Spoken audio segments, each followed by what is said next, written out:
Got Schefter back with us, and what should we know about the future for Kirk Cousins, because it's a very complicated web down there in Atlanta.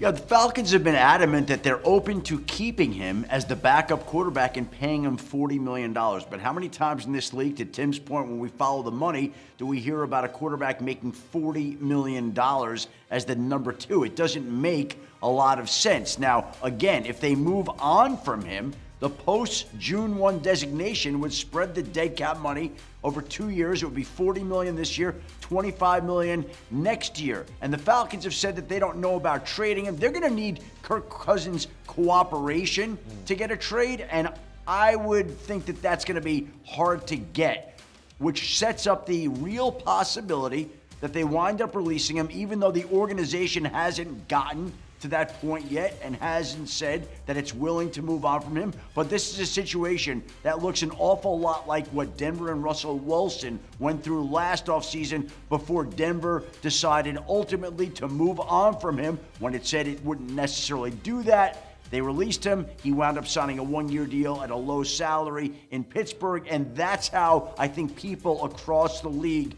believe this situation will unfold, with the Falcons releasing Kirk Cousins right around the start of the new league year, with him becoming a free agent and with him finding a new home. More from Schefter in just a bit, but I can't wait for March. Tim, how do you think this thing actually plays out here with Kirk Cousins?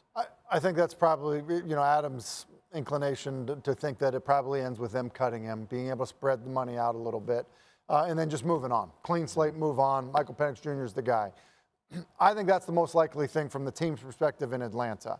I think what we probably learned, at least what I learned from Russell Wilson a year ago, is like, look, you wait, you assess, you see where guys go, and you find the best opportunity for you. And if you truly believe that there's good football left in you, like Russell Wilson did, you say, guess what?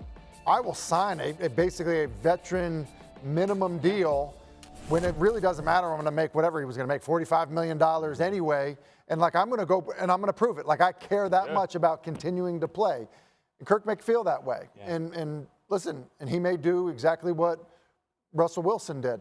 The other thing I would say about this, I think he's a unique personality-wise guy to have anywhere, because I think he's a good teammate no matter what, whether he's the starter, whether he's not the starter. Yep. And so being in the quarterback room somewhere, think at the end of the year, all these quarterbacks that we saw, it looked like preseason games. Like, look, the Packers needed Malik Willis to win a couple games to make it to the postseason. Like, there is value for Kirk Cousins on an NFL roster somewhere. I think that's a great point. I think as I was even looking at this situation, I'm thinking, well, some of these teams at the top of the draft that may not be super sold on the quarterback or considering, hey, should we go with Carter? Should we go with Travis Hunter? He becomes very enticing too. But to your point, even if you are considering a quarterback and you're willing to take, well, he might be a bridge guy. I do think Kirk Cousins has a lot of good football left in him. When I look at this past season, the things that you get from Kirk Cousins is good decision-making and his ability to make the throws. Those are two things that were tough for him this year, but they feel like anomalies because we've all had injuries, Tim, where it's like that first year after a major injury is never quite yourself. So the real test will be this season with wherever he signs. If you look at teams like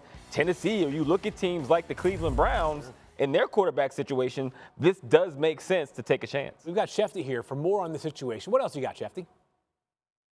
You know, Phil, the issue here is that, again, there are more teams that need quarterbacks than there are quality quarterbacks available. And so there will be a spot out there that's appealing to Kirk Cousins, whether that team wants to draft a rookie quarterback and have him be the bridge quarterback, or whether some team can't get the quarterback it wants and turns to Kirk Cousins. But he's been too good in the past and is too respected around the league not to think that with one of these teams that is a quarterback need, that he's not going to get an opportunity somewhere. He'll just have to wait to see exactly where that's going to be. But again, I think most people will be surprised if he's the backup quarterback in Atlanta. Not a particularly strong draft class. A little shameless self-promotion. Next Tuesday, mock 2.0 drops. Can't wait to see that. We'll be discussing it here on NFL Live.